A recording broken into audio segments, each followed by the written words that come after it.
إن الحمد لله نحمده ونستعينه ونستغفره ونعوذ بالله من شرور أنفسنا ومن سيئات أعمالنا من يهده الله فلا مضل له ومن يضلل فلا هادي له وأشهد أن لا إله إلا الله وحده لا شريك له وأشهد أن محمدا عبده ورسوله.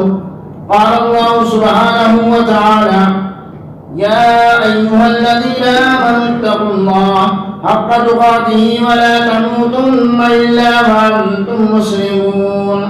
يا أيها الناس اتقوا ربكم الذي خلقكم من نفس واحدة وخلق منها زوجها وبث منهما رجالا كثيرا ونساء واتقوا الله الذي تساءلون به والأرحام إن الله كان عليكم رقيبا.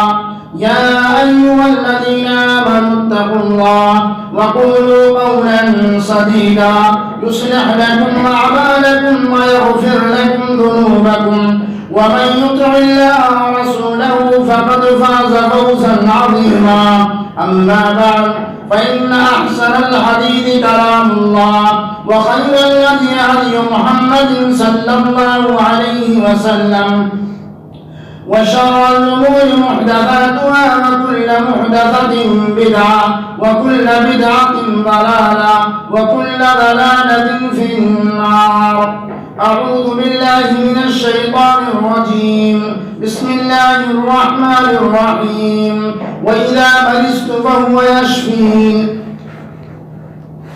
معزز سامعین کرام، حاضرین جمعہ، آج بتاریخ 6 ربیع الاول 1442 ہجری مطابق 23 اکتوبر سن 2020 عیسوی کے اس خطبہ جمعہ میں میرا عنوان ہے بیمار کی عیادت اور اس کی اہمیت ایک انسانی اور اخلاقی فریضہ ہے۔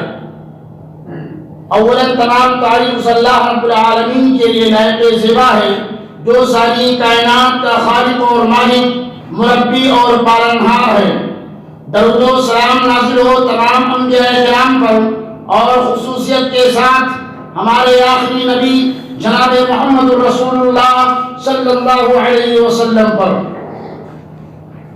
میرے بھائیوں، اللہ کے نبی صلی اللہ علیہ وسلم کی حدیث من عاد مریضا لم يزل في غرفة الجنة حتى يرجع، صحیح مسلم، اور اللہ رب العالمین کی سورہ شورى کی وہ آیت جس میں اللہ رب العالمین فرماتے ہیں وَإِذَا مَرِضْتُ فَهُوَ يَشْفِينِ، اللہ ہی بیمار کرتا ہے اور وہی اچھا کرتا ہے۔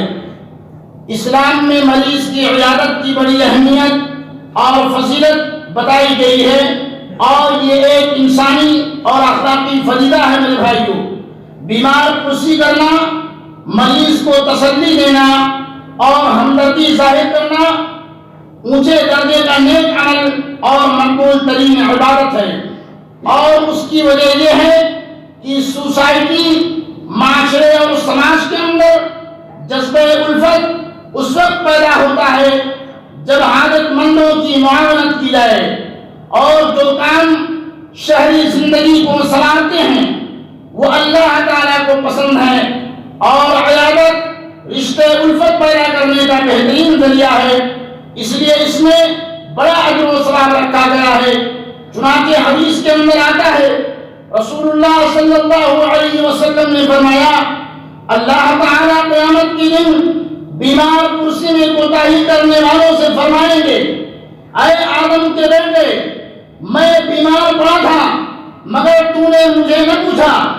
بندہ عرض کرے گا اے میرے رب، میں آپ کو کیسے پوچھتا، آپ تو جہانوں کے پالنہار ہیں، یعنی بیماری سے پاک ہیں۔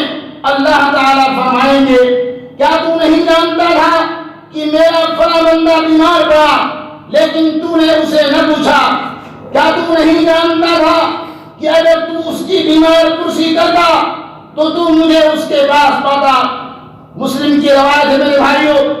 اور اسی طریقے سے حضرت عثمان رضی اللہ عنہ بیان کیا کرتے ہیں کہ رسول اللہ صلی اللہ علیہ وسلم نے فرمایا کہ مومن بندہ جب اپنے صاحب ایمان بندے کی عیادت کرتا ہے تو واپس آنے تک وہ گویا جنت کے باغ میں ہوتا ہے. میرے بھائیوں، من عاد مریضا لم يزل في غرفة الجنة حتى يرجع، یعنی مومن بندہ جب اپنے بھائی کی عیادت کرتا ہے تو واپس آنے تک وہ گویا جنت کے باغ میں ہوتا ہے.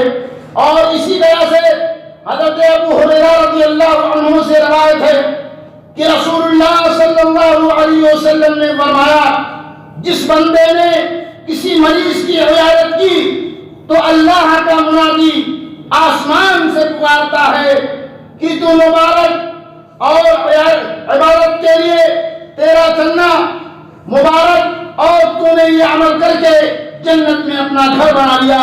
میرے بھائیوں، بیمار پرسی کی، بیمار آدمی کی عیادت کرنا، اس کی کتاب اللہ اور سنت رسول کے اندر میرے بھائیوں بڑی اہمیت اور فضیلت آئی ہے.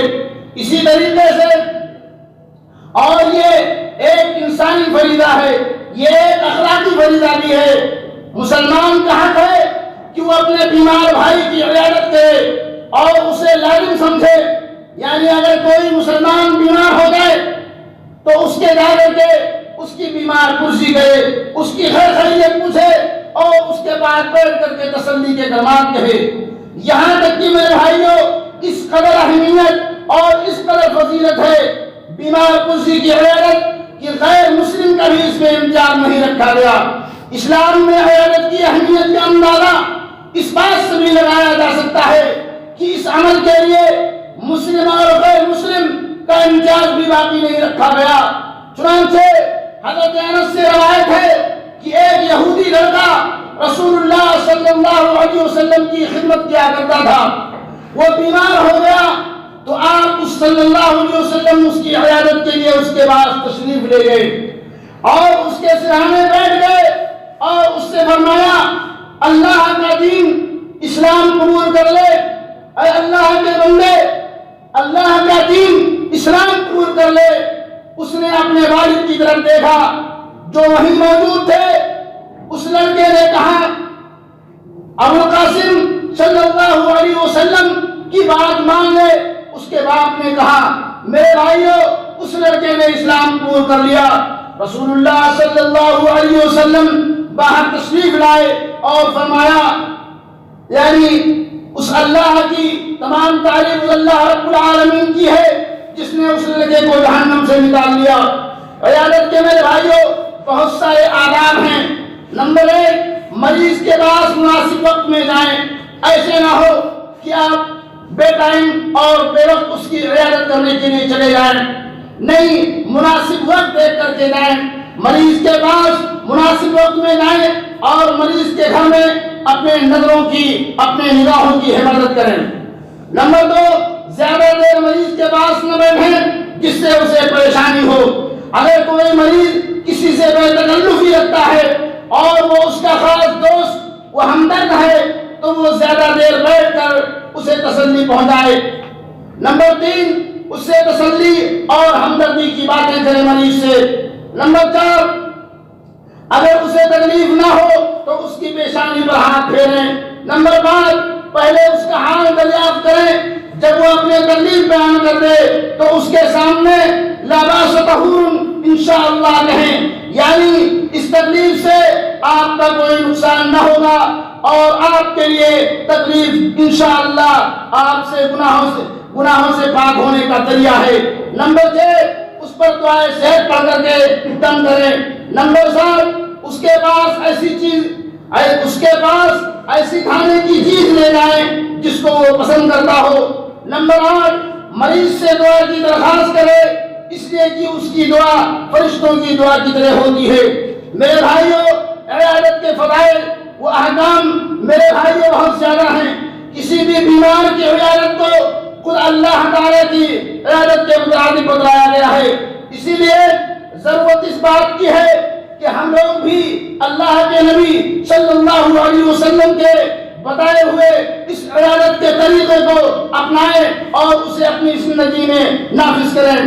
مداد کرسی کی فضیلت بیان کرتے ہوئے ایک مقام پر رسول اللہ صلی اللہ علیہ وسلم نے یوں ارشاد فرمایا، ایک مسلمان دوسرے مسلمان کی عیادت کے لیے اگر صبح کے وقت جائے تو شام تک، اور شام کو جائے تو صبح تک 70,000 فرشتے اس کے لیے رحمت کی دعا کرتے ہیں، اور جنت میں اس کے لیے ایک باب مقرر ہو جاتا ہے۔ اسی طرح حضرت ابو ہریرہ رضی اللہ عنہ نبی کریم صلی اللہ علیہ وسلم کا یہ ارشاد نقل فرماتے ہیں، جب کوئی شخص اپنے کسی بھائی کی عیادت کرتا ہے یا اپنے دینی بھائی کی زیارت کرتا ہے، یعنی ملنے کے لیے جاتا ہے، تو اللہ تعالی ارشاد فرماتے ہیں تم دنیا و آخرت میں خوش رہو اور بہت اچھا رہے تمہارا چلنا، اور تمہیں جنت میں ایک بڑا درجہ اور مرتبہ حاصل ہو۔ بیمار کرسی کے آداب کے تعلق سے میرے بھائیوں، جس طرح ہر عنایت کے کچھ آداب ہوتے ہیں، یعنی جو میں نے بتایا کہ بیمار کرسی کے بھی جو ہے آداب ہیں، اور ہر مسلمان کو ان آداب بیمار کرسی کی عیادت کے وقت کا اس کو محفوظ رکھنا چاہیے اور اس کی رعایت کرنی چاہیے۔ مناسب وقت دیکھ کر کے بیمار کی عیادت کے لیے جانا چاہیے۔ سب سے پہلے اس کے بعد جائیں تو دعا پڑھیں اور خیر و بھلائی کی بات کی جائے۔ حضرت عائشہ رضی اللہ عنہا فرماتی ہیں، احمد صلی اللہ علیہ وسلم کا معمول تھا جب کوئی شخص بیمار ہوتا تو آپ صلی اللہ علیہ وسلم اپنے داہنے ہاتھ سے اسے چھوتے اور یہ دعا پڑھتے، اذهب الباس رب الناس واشف انت الشافی لا شفاء الا شفاؤک شفاء لا یغادر سقما۔ اور حضرت ام سلمہ رضی اللہ تعالی عنہا سے روایت ہے کہ رسول اللہ صلی اللہ علیہ وسلم نے فرمایا، بیمار یا میت کے گھر جاؤ تو اچھی باتیں کہو، اس لیے کہ فرشتے اس پر آمین کہتے ہیں جو تم کہتے ہو۔ حضرت عبداللہ بن مسعود رضی اللہ عنہ بیان کرتے ہیں، ایک مرتبہ میں نبی کریم صلی اللہ علیہ وسلم کے پاس گیا، اس وقت آپ بخار میں مبتلا تھے۔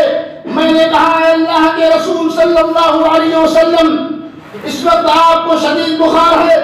آپ صلی اللہ علیہ وسلم نے فرمایا، ہاں تم ٹھیک کہتے ہو، مجھے تم میں سے 2 آدمیوں کے برابر بخار ہوتا ہے۔ میں نے کہا کیا اس لیے ہوتا ہے کہ آپ کے لیے دوہرا اجر ہے؟ آپ صلی اللہ علیہ وسلم نے فرمایا، ہاں مسلمان کو مرض یا کسی اور وجہ سے جب بھی کوئی تکلیف پہنچتی ہے تو اللہ اس کے بدلے اس کے گناہوں کو مٹا دیتا ہے، جس طرح درخت اپنے پتے کو گرا دیتا ہے۔ میرے بھائیوں، یہ بیمار کرسی کی عیادت یہ ہم مسلمانوں کا اخلاقی اور ایک انسانی فریضہ ہے میرے بھائیوں، جسے ہمیں اور آپ کو اپنی عملی زندگی میں نافذ کرنی چاہیے اور اس سنت کو اپنانا چاہیے۔ بارک اللہ لنا ولکم بالقرآن العظیم ونفعنی وإیاکم بما فیہ من الآیات والذکر الحکیم، انہ تعالی جواد کریم ملک بر رؤوف رحیم۔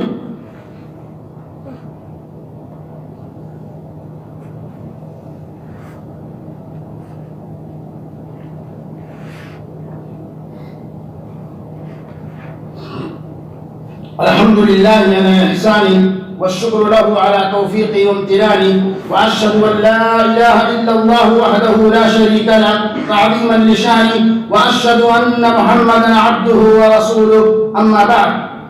میرے بھائیوں، عیادت صرف اللہ کی رضا کے لیے کرنا چاہیے۔ عیادت بیمار کرسی خالص اللہ رب العالمین کی رضا کے لیے کرنا چاہیے۔ عیادت بلکہ ہر عمل کا طریقہ یہ ہے کہ اس کو صرف اللہ کی رضا کے لیے کیا جائے۔ نفسانی اغراض اور دنیاوی مصالح یا نام و نمود، ریا اور دکھلاوا ہرگز پیش نظر نہیں رکھنا چاہیے، کیونکہ یہ عمل کو ضائع کرنے کے مترادف ہے۔ نبی کریم صلی اللہ علیہ وسلم کا ارشاد ہے، اللہ تعالی اس پر رحم فرمائے جو صبح کی نماز پڑھ کر اللہ کی رضا و خوشنودی اور آخرت کے لیے بہترین انجام اور ثواب کے حصول کے لیے کسی مریض کی عیادت کرنے کے لیے جائے تو اللہ تعالیٰ اس کے لیے ہر قدم کے بدلے ایک نیکی لکھ دیتے ہیں، ایک گناہ معاف کر دیتے ہیں، اور جب وہ مریض کے پاس بیٹھتا ہے تو اجر و ثواب کے سمندر میں غرق ہو جاتا ہے۔ مریض کو اس کی پسندیدہ غذا کھلانا، جبکہ اس کے لیے وہ نقصان دہ نہ ہو۔ بیمار کی حالت میں منہ کا ذائقہ آنے میں بدل جاتا ہے، اور بعض اوقات اسی کیفیت میں مریض کا دل کسی خاص چیز کے کھانے کا کرتا ہے۔ ایسے میں دیکھنا چاہیے کہ اگر وہ چیز مریض کے لیے نقصان دہ نہ ہو اور معالج کی طرف سے اس کا پرہیز نہ بتایا گیا ہو تو مریض کو منع نہیں کرنا چاہیے، بلکہ کوشش کر کے کہیں سے بھی اسے حاصل کر کے مریض کو کھلانا چاہیے۔ نبی کریم صلی اللہ علیہ وسلم نے اس کی تعلیم دی ہے۔ حضرت سلمان نبی کریم صلی اللہ علیہ وسلم کا یہ ارشاد فرماتے ہیں، جس نے مریض کو وہ چیز کھلائی جس کی اسے خواہش تھی، جس سے مریض کی طلب تھی، خواہش تھی، اللہ تعالیٰ اسے جنت کے پھل کھلائیں گے۔ حضرت عبداللہ بن عباس سے مروی ہے کہ نبی کریم صلی اللہ علیہ وسلم نے کسی شخص کی عیادت کی، آپ نے اس سے پوچھا کہ تمہیں کس چیز کی خواہش ہے؟ اس نے کہا میں گندم کی روٹی کھانا چاہتا ہوں۔ آپ صلی اللہ علیہ وسلم نے لوگوں سے ارشاد فرمایا، جس کے پاس گندم کی روٹی ہو اسے چاہیے کہ اپنے بھائی کے لیے بھیج دے۔ پھر آپ صلی اللہ علیہ وسلم نے فرمایا، جب تم میں سے کسی کا مریض کسی چیز کے کھانے کی خواہش کرے تو اسے کھلا دینا چاہیے۔ میرے بھائیوں، مریض کے چاہنے کے حساب سے اگر اسے کوئی پریشانی نہ ہو، ڈاکٹر کی طرف سے کوئی منع نہ ہو، ممنوع نہ ہو میرے بھائیوں، تو مریض کی چاہت کے حساب سے اسے کھانا اور اسے مشروبات اور دیگر چیزیں اسے دینی چاہیے، اس کی چاہت کے مطابق۔ جیسے کہ اللہ کے نبی صلی اللہ علیہ وسلم کی حدیث ہے، ہر وہ شخص جو کبھی بیماری اور پریشانی سے دوچار ہو اور وہ یہ بات بخوبی جانتا ہے کہ مریض ہمیشہ اس بات کا طلبگار رہتا ہے کہ اس کی دلجوئی کی جائے، کوئی ہو جو اس کے پاس آ کر بیٹھے، اس سے باتیں کرے، اس کا حال پوچھے، اس کی تیمارداری کرے۔ سیدنا قیس بن سعد بن عبادہ بڑے مشہور صحابی ہیں، ان کا گھرانہ بڑا سخی تھا، اللہ نے انہیں خوب نوازا تھا، مال و دولت ہر طرح سے اللہ نے انہیں نواز رکھا تھا۔ بنو خزرج کے اس سردار بن سردار سے بہت سے لوگ قرض لے کے جاتے تھے، ضرورت مند لوگ قرض لے لیتے، مگر اس کی واپسی اتنی آسان نہیں ہوتی۔ ایک مرتبہ قیس بیمار ہو گئے، اب وہ اس انتظار میں ہیں کہ لوگ ان کی تیمارداری کے لیے آئیں، مگر بنو خزرج کہ اس سردار کا گھر مہمانوں سے خالی ہے۔ بیوی سے پوچھا، میں بیمار ہوں، کیا وجہ ہے کہ لوگ میری تیمارداری کے لیے نہیں آتے؟